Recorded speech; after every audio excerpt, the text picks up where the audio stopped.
The Parliamentary Defense Committee has adopted a resolution calling on North Korea to halt its military provocations. Also, during a Q&A session, the rival lawmakers questioned what it was the regime fired last week, following contrasting announcements by Seoul and Pyeongyang, as well as the government's response measures. Kim Min-ji with more. The National Assembly's Defense Committee has adopted a resolution condemning North Korea's recent military provocations.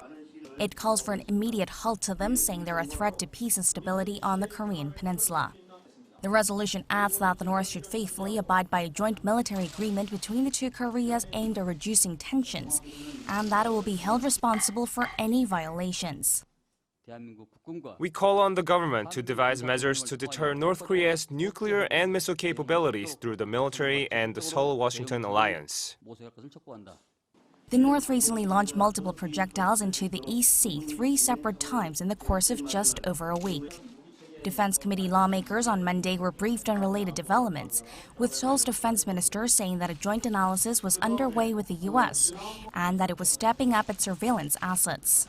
There has been controversy over what Pyongyang actually fired, though it claimed it tested a rocket system. We've been analyzing the weapons it launched. Based on that and the data we already have, we announced that it could be a short-range ballistic missile.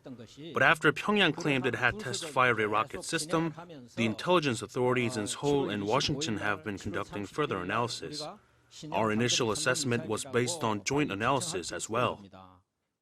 In light of these provocations, some lawmakers asked whether Seoul has any plans to deploy tactical nuclear weapons, something the defense chief said is not being considered.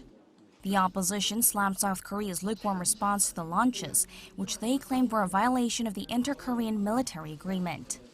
The minister said that the military has expressed concerns over the matter. We have expressed concerns that the North's actions are not in line with the joint military agreement and that we will make sure they abide by the deal to foster peace. We maintain military readiness and continue to devise measures to counter any new weapons development.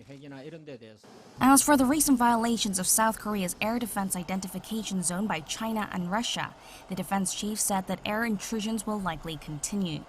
He said Seoul's military will act sternly according to its manuals, but in a way that it will not be mistaken for hostility or provoke a military confrontation.